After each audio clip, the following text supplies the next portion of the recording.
Newsfirst, NewsLine with Faraz, Shauketaly. And a very good morning to you and welcome to NewsLine. We're broadcasting live from the Newsfirst studios in Dawson Street in Colombo on a very quiet morning on the roads, of course. And we have a very special guest this morning. He is the ambassador for for a country where Sri Lanka has had a long and wonderful link. And right here in our studios this morning is Ambassador Jorn Rohde, the ambassador from Germany. Very good morning to you, Ambassador. Good morning, Mr. Faraz. And welcome to our set, and thank you very much for being here so early, actually, as well. Thank you. I'm a grandson of a baker, so I'm used to get up early. Oh, wonderful, wonderful. Now then, Ambassador, is this is your first posting in Sri Lanka, your head of mission here? Yes. And where have you come from? I came last July from Bangalore after having served there 3 years as German Consul General, and right. I am among the close to 140,000 Germans who came last year to Sri Lanka. The only difference is I stayed longer. Right. That's true, actually. So it wasn't a very long move. It was just about an hour's flight, I suppose. Yes. And how did you move all your stuff, all your belongings? Did it come by ship? Oh, that was, it came via land from Bangalore, Chennai, and then Chennai, Colombo. Some stuff came from Germany. Right. And I have to say the move was very smooth once it arrived in Colombo, because here logistics, transport is very easy. In India it takes a bit longer until it gets cleared.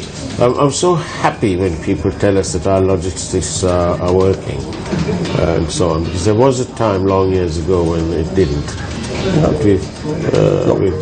I can tell you, I had 3 years of constant power cuts in my last posting, and since I'm here I have experienced, I think, 1 or 2 seconds. So that is a real improvement. There you are, Sri Lanka. Big clapping on our backs there. It's lovely to hear the positive sides of things. So have you traveled the length and the breadth of our country? I have traveled it, but not in depth. Right. I've been in Jaffna for 2 days. Right. I've been in Trinco for a day. I've been in parts of the southern coast. Tomorrow I will travel to the Gaul Literary Festival. Yeah. So I've been in that area several times. I've been to the hill station Norelia, but not really a long time. That were all stints. I need to explore the country in depth. Perhaps when your family is down, you might do that. Yeah. And Sri Lanka is a place where you can do a lot of things. So, for example, I'm looking forward to with my sons to do some whitewater rafting on the Kalani River. Ah, yes, of course. You know, so that's not too far out of Colombo as well. Yeah. Yeah, so in Kitulgala. Yeah. It's a wonderful place. And of course, don't forget to point out the bridge on the River Kwai. No, that was pointed out to me quite extensively already. I see. Okay.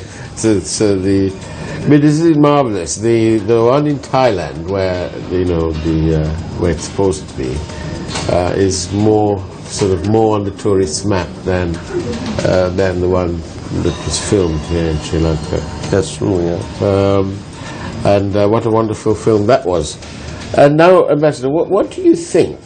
So Germany has such a historical link to our tourism industry. There's always, it's German tourists. It's always German tourists. What is the attraction? Is there a particular attraction to Germans in Sri Lanka? What is it? I mean, one reason for sure is simple. That is the weather. Yeah. We all come from areas where the sun sometimes doesn't show itself for weeks. Right. But other things are, I remember already as a young student, I had friends going to Sri Lanka in the 1980s. You have the diversity, you have the Shangri-La attraction, faraway country. But I would say nowadays, I mean, Germans are still among the tourists, among the countries. I think we are number 4 after India and China and the UK visitors, where you get value for your money. You know, it's the infrastructure, it's serene beaches, you have the diversity, you have mountains, you have cultural attractions. Because normally I would say Germans don't lay on the beach for 2 weeks, they also want to see something of the country. Indeed. And that's, Sri Lanka offers that in a nutshell. That's right, the diversity is... and it's not far to travel, that's right. good. Yes. And of course, Germany and German products, of course, are very well known to Sri Lanka in terms of quality, so on. And this leads me to a question that we are all very keen on asking, because obviously it's been in the news, and that's this brand, the arrival or the non-arrival of the Volkswagen factory in Sri Lanka. Just to ask you what the procedure is, if a German brand was opening a business in Sri Lanka, or a branch, or whatever it is, they were making an investment, would your mission be automatically aware of that? You know, you can imagine I'm not really surprised you asked me the question on Volkswagen. First, as a German, you always get asked about cars, especially as a German diplomat, which is fine, because we really invented the car and we still produce a lot of them in different brands. And coming to your question, as an embassy, we are a service station, so to speak. So that means not only visas, we help investors, we assist Sri Lankans who want to invest in Germany, but also Germans who want to invest in Sri Lanka. So if we get a question for assistance, we help, and we tried to establish contacts. Right. But we are living in a market economy, in a democracy. Nobody is forced to ask us or we are not pressing our advice on others. So in that particular case, I think everything has been said. We have been asked last weeks a lot of times, and again, we support investment. I mean, that's why I'm here. We want to increase German-Sri Lankan relations. Indeed. But in that case, we have said we are not aware of any Volkswagen involvement. German government is not investing, and the whole question you should ask the people who signed contracts. Indeed. And we are not the partner in this contract. Yes, I mean, there's much has been made of the presence of a embassy official at some function, which is a celebration of to mark the signing ceremony or something. But that in itself does not confer any sort of special status on the embassy. The embassy is a guest. Yes. No, when often we get asked to grace an occasion, and of course, if often apparently German involvement is there, but not every occasion is turning into a real investment. When I read papers the last days about a supposedly Italian involvement, which now turns out maybe there's no Italian involvement in a case, it's similar. Right. So to again, to underline it, if there are investments, one should ask the party who is mentioned all the time. They should be present. If they are not present, that normally has a reason. Indeed, indeed. Well, you know, we've asked the question. There you go. We've asked the question. Otherwise, we'll get in. People will say different things. But this brand isn't marvelous. The Germany has an almost sort of niche market in quality automobiles all over the world. You have the Mercedes-Benz and VW and Audi and so on. Is much of the mission's work, promotional work, do you get caught up in this love affair that the world has with Germany's better auto brands? Mm-hmm. I mean, obviously, producing automobiles is an important element of our economy. I think almost 1 million people are employed in Germany, directly or indirectly in the automobile market. Mm-hmm. But this is not the priority of our presence here. You know, Sri Lanka's automobile market compared to other countries is relatively small. It's rather the other side. I mean, whether you or others ask me about German cars all the time, you know. Yeah. So that is a brand. It's a it's a positive image we have here, and of course I mean, they are good cars. They last long, and most people also know that on most German highways there's no speed limit. Indeed. So these cars are tested. Is that still the same? Yeah, it's still the same. A lot of areas have speed limits around the big cities where there are the big crossings, but generally there's no speed limit. No. And that is still the same now? Yeah. And you have to drive responsibly. You have to have secure highways. And last year we had the lowest number of road death in the last 40 years. We had less than 3,500. And when I was young, we had 25,000. So cars are more secure. Yes. And people drive more responsibly.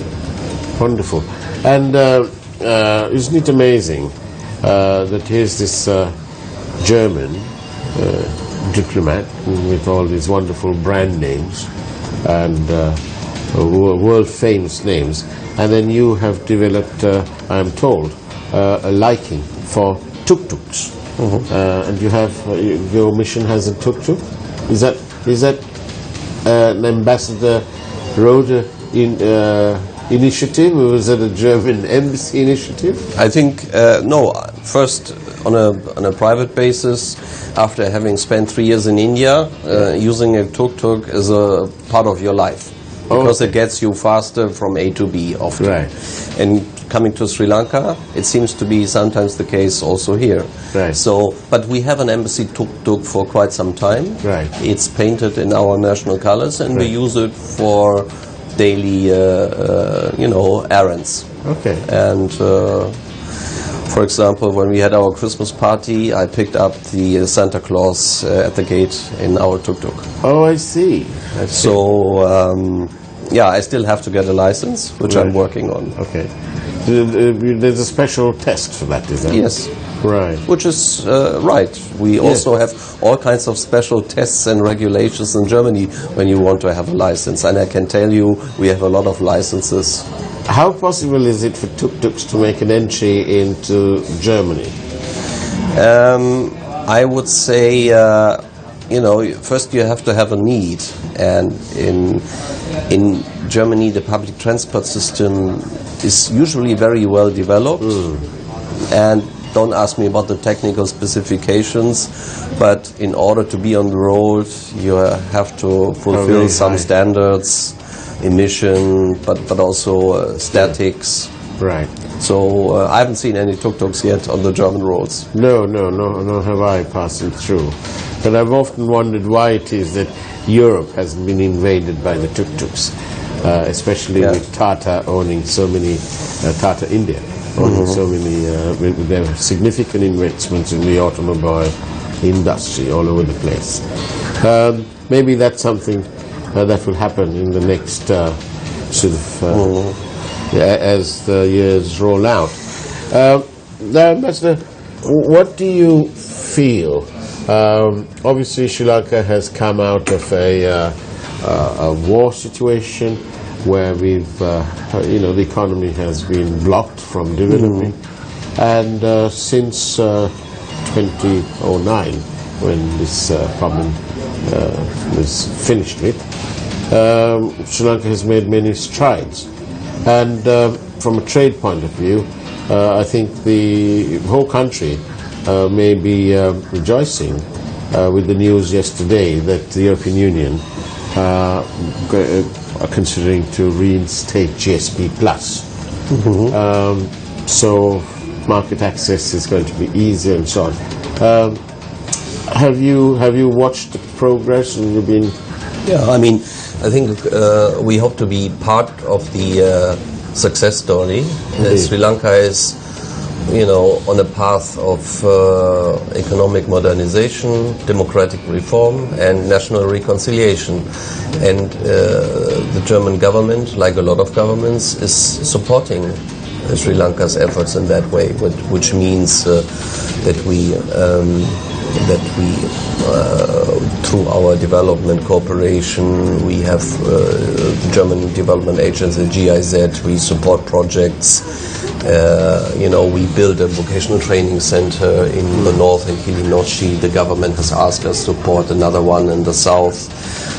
Employment on the trade sector. There were reasons why GSP Plus was withdrawn, because a lot of human rights violations. Now the government is actively bringing legislation back into line with international standards, and when the conditions are met and it looks very good, GSP Plus can be reinstated, and that of course helps the Sri Lankan economy. It alone won't produce wonders, but for sure it's a clear sign we are on a very good track. And we are supporting that. We also see that in our trade numbers. Like trade last year has probably grown again by 15%. German-Sri Lankan trade is now around 900 million euros. We see it on our visa traffic. Business visas are going up. Also, Sri Lankans going to Germany. So the signs are all this way. Okay. And how's immigration? Is it still a challenge in terms of illegal immigration? No, there's not a major problem. No. We have a Sri Lankan community in Germany. Most of them came in the during the times of the 1980s and 90s, but that is not a major problem anymore. So there is not a when I see the scale of problems Europe faces at the moment of refugees, immigrants, it's also in the news here. Last year Germany took in 1.8 million people. Right. Out of them 600,000 from the EU and almost 1.1 million refugees. Last year it was about 300,000 refugees. So, these are challenges for us, and it's in the news. And so Sri Lanka is in that respect not on the radar. Talking about Europe a little bit, and with Britain's vote to exit and so on. What about Germany? Is there any seriousness or a serious move or consideration for Germany also to exit Europe? I mean, obviously, Europe is not in a fantastic position at the moment. Yeah. Not only because there was a vote in the UK. I mean, there have been votes before by Norway and Iceland not to enter the European Union. Yeah.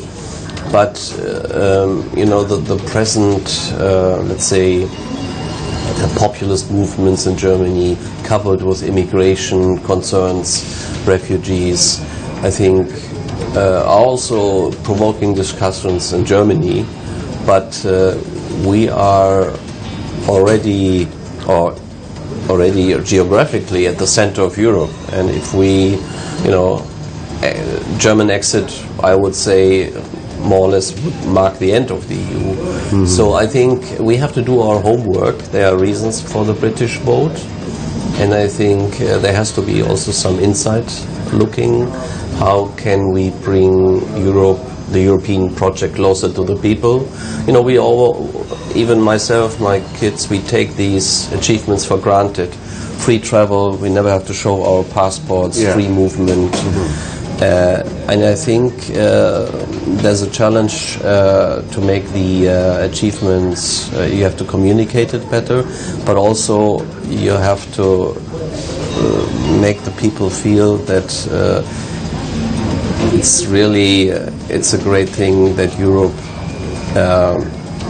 is a region where you can freely move. But of course there are challenges, because especially with the Eastern European countries who exceeded, the difference in income are enormously, and there's migration into welfare systems which are much more established, and I think there have to be adjustments. And when we are talking a lot about reconciliation in our country and so on, what is the German experience when you have many different nationalities that have come and made their home in Germany? Has Germany faced many challenges now in terms of integration of those different nationalities into German life? I mean, you know, there are two questions. On the question of reconciliation, I would say after the war, Germany had to reconcile with its neighbors, because basically the Nazi leader started the war, and Germany brought a lot of mayhem over Europe. So reconciliation was basically a national effort with all the neighbors. I think this is quite successful, because we live now more in peace with our neighbors, and that is not a one-time effort. You have to really work on it, and the European project is part of it. Now, Germany, like a lot of European countries, has a lot of people starting in the 60s when we invited immigration, because our labor market wasn't sufficient anymore. So, for example, there are over 2 million Turkish people living, and that of course poses challenges when you are traditionally a unilingual country, that you have to live. There are new religions, new customs. But I mean, there's one side, when you're in Rome, do as the Romans do, and the other side is also accept diversity. And I think this is a process when you're not a traditional immigration country, which takes some time. But I think we are working on it, and generally the progress has been good. And in the big cities, there is now, we have MPs from, ethnic MPs like the UK, you have Indian-born MPs or Indian descendant. In Germany we have a lot of Turkish MPs with Turkish background. But, it takes time. And also don't forget, we had a national, East and West Germany just were reunited 26 years ago. And still on the sort of world map, how do you view the appointment of a businessman as the next president of the United States? I mean, he would not be the first business person who has been nominated president, but he is very outspoken. And in the end, in the democracy, the people decide, and we'll see what will happen. So people have decided that it's time to give a person who's not had any form of political experience the baton to run. Yeah, and that's seems to be the case. Indeed. I mean, because it's not the first time that in a democracy you use an outsider image to win. And So you see it also in Europe, where populist movements, it's just we do not have a first past the post system, and most of our societies, whether it's Germany, you have a proportional representation system, you need coalitions. So these systems produce most of the time leaders who are coming from parties, but that doesn't mean that there are no political shake-ups. No? In Germany, I remember 30 years ago, 40 years ago, there was a new party, the Green Party. Now they are even leading governments in Germany, especially in the car-producing country of Baden-Württemberg. It's governed by a premier from the Green Party. And when you sit here in Sri Lanka as representing Germany here, do you sometimes look at the wider picture and think, well, the Sri Lankan government, what do you think that you may want Sri Lankan government to do in terms of the sort of reconciliation, the togetherness bit? Are they doing enough of development in your view? Are they doing enough, or are they fast enough with reconciliation? What can be done to make it better? I mean, does it need to be better? Yeah, of course. I mean, the answer would be simple. Of course, everything should be faster. That goes for developments in Germany. Whether as a diplomat, I of course, when asked, I give advice, and of course, we support very much the reconciliation policy of the new government. Because a successful reconciliation, as we know in Germany, means stability, sustainability. If in Germany's case, if you have peace with your neighbors, good relations, that is not only politically good, it's good for business. The same is true for Sri Lanka. Investment will come when there is stability, and I think after a long conflict, that's what Sri Lanka needs most. You are economically in a situation where you have now stable growth, and Sri Lanka has improved its fiscal position in the last 2 years. The budget deficit has gone down, but there's still homework to do, and nobody does know it better than the government itself. That the economy needs to be modernized. That's why the government is engaged in free trade negotiations. Because one challenge for sure is, and you can read it every day in the newspapers, that the economic portfolio of the Sri Lankan economy is essentially unchanged in the last 30 years. The main export products are still the same: garments, tea, rubber. And I think when you see other successful Asian economies, there has been a diversification, and Sri Lanka has to do that. In order to do that, you have to open the economy a bit more. And another thing is, that's why the government is engaged in the free trade negotiations, you have to integrate. South Asia is the least integrated, economically the least integrated region in the world. And if you can do more business with India, Bangladesh, that would be good. Excellent. And as we come towards the end of this morning as program, Ambassador, on behalf of our network and on behalf of News First, we'd like to invite you, as and when your diary permits, to join us on one of our Gammadha visits, as we visit rural Sri Lanka and the villages that I term the forgotten people, and where we go and identify their problems, and we don't only identify it, but we fix them. So roads, bridges, culverts, lots of water-based plants.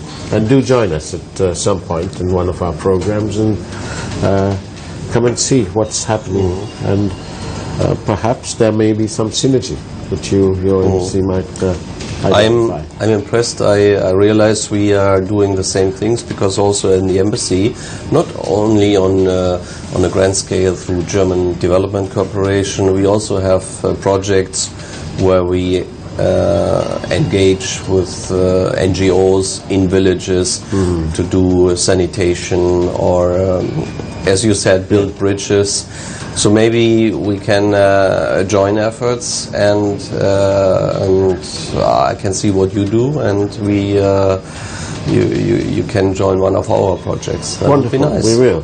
And of course, we are, as a media organization, we now find that we are responding to the people's requests and needs directly, because obviously these people have found a new outlet to where things seem to be getting accomplished, and it would be a pleasure to have a look at what you all are doing, and in turn do come and bring the mission along on one of our programs. It's happening all the time. I think you met some people who are off today to the city of gems, to Ratnapura, and the villages surrounding there.